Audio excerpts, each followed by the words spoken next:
Syederalun, para petugas medis Puskesmas Banda Sakti Kota Loksmawe selama ini terus mensasar sejumlah lokasi keramaian, termasuk kafe, guna mencari masyarakat yang secara sukarela mau memeriksakan dirinya apakah suspek HIV/AIDS ataupun tidak.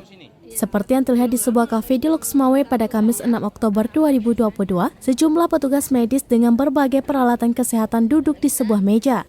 Selanjutnya, satu persatu pengunjung secara sukarela memeriksakan diri. Dimulai dari cek tensi darah, selanjutnya diambil darah dari ujung jaring untuk diperiksa apakah suspek HIV/AIDS atau tidak dengan alat regen.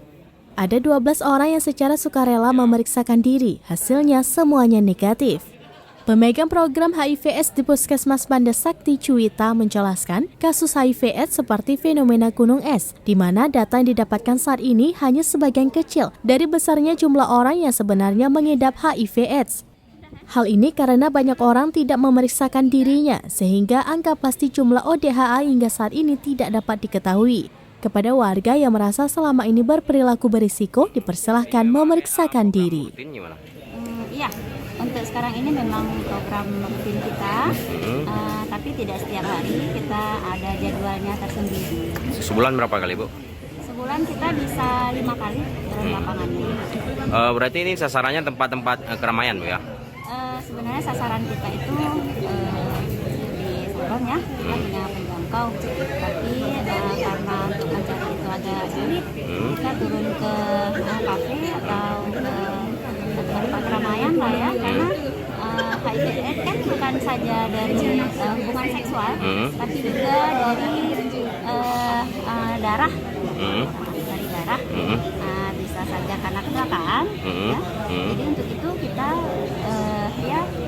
mencari di keramaian, mana tahu ada, jadi ya nggak sampailah ke anak dan istrinya. Berarti ini dalam proses siapa yang diperiksa itu sukarelawan ya, warga yang mau memeriksa? Iya, untuk hari ini sukarelawan. Ada yang memang maksudnya kita datangi sebuah tempat sehingga seluruh orang harus diperiksa gitu, nggak ada ya? Tidak. Tidak ya, berarti sukarelawan aja bagi mereka yang merasa berisiko, silakan diperiksa ya. Iya. Apa himbauan kita pada masyarakat sendiri dengan ada program sasar tempat-tempat keramaian mencari suspek HIV? Himbauannya jauhi seks bebas, jauhi yang beresiko, setia pada pasangan. Iya. Nama lengkap Bu siapa, Bu? Juwita. Juwita sebagai apa, Bu? Sebagai pemegang program HIV di Banda Sakti, Puskesmas Banda Sakti. Pemegang program. Dari Loksmawe, Saiful Bahri, Serambi On TV.